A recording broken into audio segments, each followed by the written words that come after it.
நீங்க ஊழலை குறித்து கேட்டீங்க, அதுக்கு ஒரு ஆதாரப்பூர்வமான ஒரு செய்தி என்கிட்ட இருக்கு. எங்க பண்ருட்டி வட்டத்தில் ஒரு 100 ஏக்கர் பஞ்சமி நிலம். அந்த பஞ்சமி நிலத்தை ஒரு காலத்தில் ஒரு பணக்கார நிறுவனம் அந்த மக்களிடம் உங்களுக்கு வீட்டுக்கு ஒருவருக்கு வேலை தருகிறேன் என்று அந்த மக்களிடம் வாங்கி ஒரு இண்டஸ்ட்ரி தொடங்குறாங்க. கொஞ்ச நாளுக்கு பிறகு அந்த இண்டஸ்ட்ரியில மஞ்சள் நோட்டீஸ் விட்டுட்டு அந்த கம்பெனியை மூடிடுறாங்க. இப்ப ரியல் எஸ்டேட் பூம் ஆகி போச்சு. ஒரு ஏக்கர் குறைந்தபட்சம் 10 கோடி ரூபாய் போகுது. இப்ப 100 ஏக்கர் into 10 கோடி 1000 கோடி ரூபாய் மதிப்பு. இது 30 ஆண்டு காலமா இது பஞ்சமி நிலம். மீண்டும் அந்த மக்களுக்கு குடிசை மாற்றி வாரியத்தில் விடாது வீடு கட்டி கொடுங்க, இல்ல வேற தொழிற்கூடங்கள் அமைச்சு அவங்களுக்கு வேலை கொடுங்க அப்படின்னு நான் போராடி வரேன். கடந்த திமுக ஆட்சியில நான் சட்டமன்றத்தில் கவன ஈர்ப்பு தீர்மானம் கொண்டு வந்து நான் தடுத்து நிறுத்தி வச்சிருந்தேன். ஊழலை ஒழிக்கிறேன் அப்படின்னு சொன்ன இந்த அரசு பொறுப்பேற்ற பிறகு இன்னைக்கு என்ன நடந்திருக்குன்னா, சென்னையில் இருக்கிற ஒரு அடிஷனல் ஐஜி என்று சொல்லக்கூடியவர்களுடைய ஆலோசனையோடு சில அமைச்சர்களுடைய தலையீட்டோடு அந்த 100 ஏக்கரும் தற்போது பிளாட்டாக மாற்றி விற்பனை செய்வதற்கு 30 ஆண்டு காலமாக அந்த மக்களை திரட்டி போராடி தடுத்து வைத்திருந்த அந்த இடத்தை நேற்றைய தினம் ஊழல் செய்ய தொடங்கியிருக்கிறார்கள்.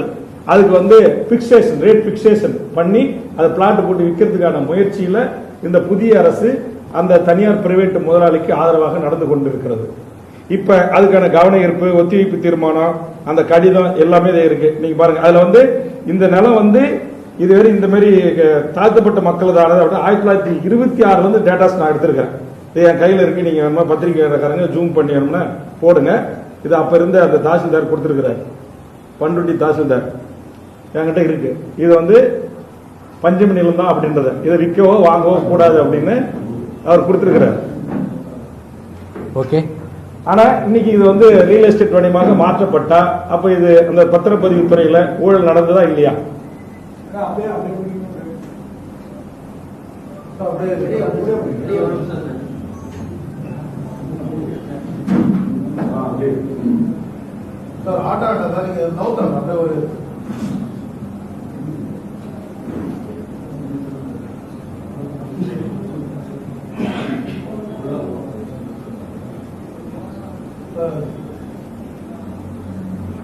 அப்ப இந்த ஏழை மக்களுக்கு சொந்தமான தாழ்த்தப்பட்ட மக்களுக்கு சொந்தமான இந்த பஞ்சமி நிலத்தை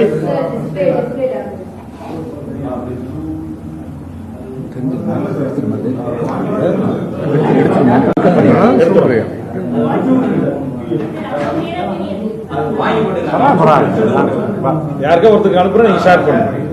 அப்ப இதை குறித்து நான் இந்த நாட்டுடைய நேற்றைய தினம் இந்த நாட்டுடைய இந்த துறையினுடைய செயலாளர் திரு குமர குருபரன் IAS அவர்களுக்கு தொடர்பு கொண்டு இந்த மாதிரி இது பஞ்சமி நிலம், இதை தாசில்தார் சர்டிபிகேட் கொடுத்திருக்கிறாரு. இதை ரியல் எஸ்டேட்டா வணிகமாக மாற்றுவதற்கு பெரும் கார்பரேட் முதலாளிகள் ஈடுபட்டிருக்கிறார்கள். தாங்கள் தலையிட்டு இதை தடுத்து நிறுத்த வேண்டும் என்று நான் வேண்டுகோள் வைத்திருக்கிறேன். ஒரு துறையின் செயலாளர். ஆனா இவரையும் மீறி நேற்றைய தினம் அந்த பிக்சேஷன் என்று சொல்லக்கூடிய DIG and DR செஞ்சிருக்காங்க. அவங்களை தொடர்பு கொண்டு கேட்டபோது மேலிடத்து உத்தரவுன்றாங்க. அப்ப பஞ்சமி நிலத்தை பிளாட் போட்டு விற்பதற்கு எந்த மேலிடம் அனுமதித்தது? மாண்புமிகு ஊழலை ஒழிக்க வந்த தமிழ்நாட்டு முதலமைச்சர் அல்லது பத்திரப்பதிவுத்துறை அமைச்சர் இதற்கு பதில் சொல்வாரா? என்னுடைய கேள்வி. பழனி கோயில் பிரச்சனை, மதுரை மீனாட்சி அம்மன் கோயில், தினம் ஒரு கோயில் அது வெளியே வந்துட்டே இருக்குது. கோயில் நிலங்களை பட்டா போடுறாங்க. அதுக்கெல்லாம் ஒண்ணுமே தீர்வு வரலையே. இன்னைக்கு CBCDக்கு ஒப்படைச்சு ஒரு சாதாரண ஒரு கோயிலினுடைய நிலம் 1 ஏக்கர் யாரு பண்ணாங்க, யாரு தூண்டல் பண்ணாங்க, யாருக்காக பண்ணாங்க கண்டுபிடிக்கிறதுக்கு எவ்வளவு நாள் ஆகுமா? அப்புறம் எப்படி இந்த அரசு செயல்படுது? இந்த அரசு எப்படி மக்களுக்கு நீதி வழங்கும்? அதனால நல்லா செயல்படும். இந்த அரசு செயல்படட்டும். செயல்படாம செயல்படுறதாக அரசாக சொல்லி